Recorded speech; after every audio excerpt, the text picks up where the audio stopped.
Hello everyone. आज हम बात करेंगे पार्किंसोनिज्म के बारे में। पार्किंसोनिज्म एक न्यूरोलॉजिकल कंडीशन है, ठीक है। एक मूवमेंट डिसऑर्डर है जिसमें हमारे बॉडी के जो मूवमेंट होते हैं वो अफेक्ट हो जाते हैं, और ये एक न्यूरोलॉजी सब्जेक्ट है, उसके अंडर में आता है topic parkinsonism.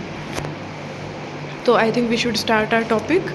Parkinsonism refers to a group of neurological conditions that cause movement problems similar to those seen in Parkinson disease, जिसको PD कहते हैं। These problems typically include tremors, bradykinesia, rigidity and postural instability।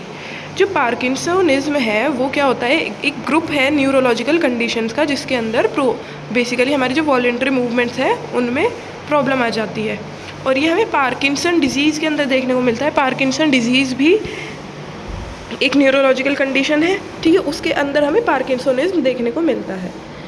तो आपने देखा होगा, मतलब ये एक एजिंग वाले डिजेनरेटिव चेंजेस आते हैं बॉडी के अंदर, और एक कह सकते हैं एक एज के बाद आपको ये देखने को मिलता है। कम उम्र में नहीं देखने को मिलेगा, ये आपको 50-60 एज के बाद ही बेसिकली देखने को मिलता है, जो मोस्ट कॉमन है। और इसमें आपने देखा होगा पेशेंट जो है थोड़ा सा बेंड होके चलता है। अगर कोई ओल्ड मैन है या वुमेन है तो वो वॉकर के थ्रू या सपोर्ट किसी भी असिस्टिव डिवाइस के थ्रू वॉक करता है, तो उसके हाथ बिल्कुल ट्रिमर्स आते हैं, उसमें कांपते हैं, पूरी बॉडी शेकिंग होती है, और वो बहुत फास्ट वॉक करने की कोशिश करता है, लेकिन स्लो छोटे स्टेप्स लेता है, स्मॉल स्टेप्स, और स्पीड थोड़ी तेज़ रखने की कोशिश करता है, ठीक है। तो ये उसमें बेसिकली हम जब उसका क्लिनिकल एग्जामिनेशन या फिज़िकल एग्जामिनेशन करते हैं और पेशेंट हमारे पास आता है, तो हम उसको देख के भी हम ऑब्ज़र्व करके पहचान सकते हैं कि ये पार्किंसन का पेशेंट है। तो इसमें क्या होता है, ट्रिमर्स आते हैं। ट्रिमर्स मतलब वही पूरे शेकिंग बॉडी की, हाथ मेनली हाथों में ज़्यादा आता है। ब्रेडिकाइनेसिया मतलब स्लोनेस ऑफ मूवमेंट स्लो हो जाते हैं, बट वो स्पीड अप करने की कोशिश करता है, बट स्लो मूवमेंट हो जाता है। रिजिडिटी मतलब टाइटनेस, और पोस्चरल इनस्टेबिलिटी। बात करें, Parkinson disease is the most common cause of Parkinsonism, but other disorders like multiple system atrophy, progressive supranuclear palsy and drug-induced Parkinsonism can also cause similar symptoms।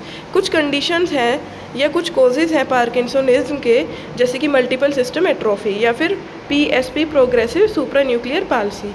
इसमें जो है ये जो कोज है ना, ये पार्किंसन डिजीज़ के भी हैं और पार्किंसोनिज्म के भी हैं, तो इसमें लगभग सेम सिम्टम्स देखने को मिलते हैं।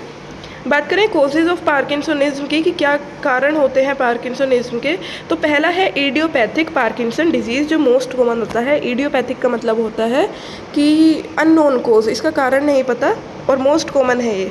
Secondary parkinsonism caused by medications like antipsychotics, toxins, brain injury या स्ट्रोक।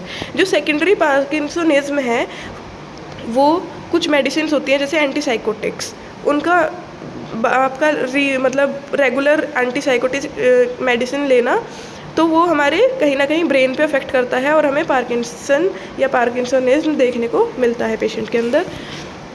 टॉक्सिन्स, कोई भी जहरीली पदार्थ या ड्रग्स, ब्रेन में कोई इंजरी हो गई हो या स्ट्रोक के पेशेंट में हमें देखने को मिलता है। Atypical parkinsonism, MSA, PSP, corticobasal degeneration. Genetic factor rare होता है, जेनेटिक फैक्टर। तो क्लिनिकल फीचर्स की बात करें, अगर साइन एंड सिम्टम्स की बात करें, तो resting tremor, typically pill rolling type. Bradykinesia मतलब slowness of movement. Muscle rigidity मतलब स्टिफनेस हो जाती है मसल में, लीड पाइप और cogwheel type. Postural instability, frequent falls मतलब गिरने की, ऐसा लगता है बार बार बैलेंस बिगड़ेगा और आप गिर जाओगे, तो वो गिरता भी रहता है पेशेंट बार बार। Shuffling gait, short steps, stooped posture, वही जो बताया, पोस्चर जो है स्टूप्ड हो जाता है, बेंड हो जाता है पेशेंट, और छोटे छोटे स्टेप्स लेता है, ठीक है। स्पीड पूरी तेज़ करने की कोशिश करता है, लेकिन मूवमेंट छोटे हो जाते हैं, उसके शॉर्ट स्टेप्स लेता है।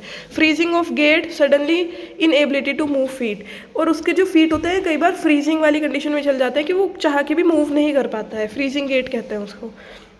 Reduced facial expression, masked face, Micrographia, small hand writing, speech changes, soft monotonous speech. Other non motor symptoms like depression, sleep disturbances, constipation, cognitive decline, ये हमारे अदर जो सिम्टम्स है वो हैं।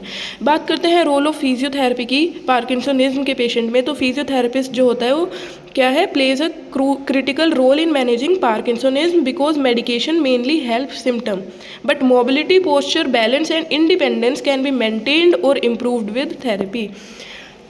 जो दवाइयाँ चलेगी पार्किंसोनिज्म के पेशेंट में वो सिम्टम्स को तो कहीं ना कहीं हेल्प करेगी रिड्यूस करने में, लेकिन जो उसकी बॉडी की मोबिलिटी है या पोस्चर है या बैलेंस है या उसकी इंडिपेंडेंस है, ठीक है, उनको कहीं ना कहीं थेरेपी के थ्रू ही इम्प्रूव किया जा सकता है, मेंटेन किया जा सकता है। फिजियोथेरेपी का गोल क्या क्या होगा? To improve mobility and functional independence, ठीक है, रिड्यूस रिजिडिटी एंड ब्रेडिकाइनेजिया, मतलब जो उसकी बॉडी में स्टिफनेस हो रखी है और जो वो स्लो मूवमेंट्स ले रखा है करता है उसको भी कहीं ना कहीं सही करेगा। मोबिलिटी को इंक्रीज़ करेंगे, बैलेंस और प्रिवेंट ऑफ फॉल्स को भी अच्छा करेंगे, इंप्रूव करेंगे, कार्डियोवैस्कुलर फिटनेस को मेंटेन करेंगे, educate patient and care giver for home exercises and fall prevention, patient को और उसके घर पे जो भी उसके साथ अटेंडेंट होगा उसको बताएंगे एक्सरसाइज के बारे में, होम एक्सरसाइज प्रोटोकॉल के बारे में, और फ्रीजिंग ऑफ गेट जो हो जाता है कि वो मूव नहीं कर पा रहा उसको भी मैनेज करने की कोशिश करेंगे। फिजियोथेरेपी इंटरवेंशंस में अब क्या क्या आएगा? एक्सरसाइजेज क्या क्या कराई जाएंगी? स्ट्रेचिंग एक्सरसाइज कराई जाएंगी, किस लिए? To reduce the rigidity, rigidity मतलब टाइटनेस, एक तरीके से स्पास्टिसिटी मतलब स्टिफनेस, ठीक है, उसको कम करने के लिए स्ट्रेचिंग एक्सरसाइज कराई जाएगी। बेसिकली स्ट्रेचिंग किस किस चीज़ की कराई जाएगी? ट्रंक की, हिप फ्लेक्सार मसल की और हैमस्ट्रिंग मसल की। बात करें स्ट्रेंथनिंग एक्सरसाइज की तो किस मसल की स्ट्रेंथनिंग एक्सरसाइज करी जाएगी? Focus on extensor muscles, posture correction and lower limb length, मतलब जो एक्सटेंसार मसल है उनकी कहीं ना कहीं स्ट्रेंथनिंग एक्सरसाइज, ठीक है, लोअर लिम्ब की स्ट्रेंथ कराई जाएगी। Balance training, use wobble boards, tandem stance, weight shifting activities, ये सब बैलेंसिंग के लिए कराया जाएगा। गेट ट्रेनिंग के लिए वाइड बेस्ड गेट जो होता है वो यूज़ करेंगे। Cueing techniques, auditory cues, visual cues, walking to rhythmic, clapping और metronome, stepping over stripes on the floor, मतलब वो मेनली बेसिकली जो है बैलेंस और कोऑर्डिनेशन के लिए जो कराया जाता है। एरोबिक एक्सरसाइज कराई जाएंगी लाइक साइकिलिंग, वॉकिंग, स्विमिंग, ठीक है, ये सब कराया जाएगा इंड्योरेंस इम्प्रूव करने के लिए। कुछ स्पेशल टेक्निक्स होती है like PNF, proprioceptive neuromuscular facilitation, इस टेक्निक का यूज़ करके कोऑर्डिनेटेड मूवमेंट का जो पैटर्न होता है उसको इम्प्रूव कर सकते हैं।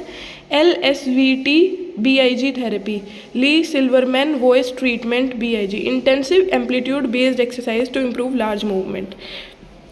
रिलैक्सेशन टेक्निक्स में रिदमिक मूवमेंट्स कराएंगे, योगा कराएंगे, बैलेंस एक्सरसाइज कराएंगे, फ्लेक्सिबिलिटी बढ़ेगी योगा से, बैलेंसिंग बढ़ेगा, मेंटल कामनेस बढ़ेगी।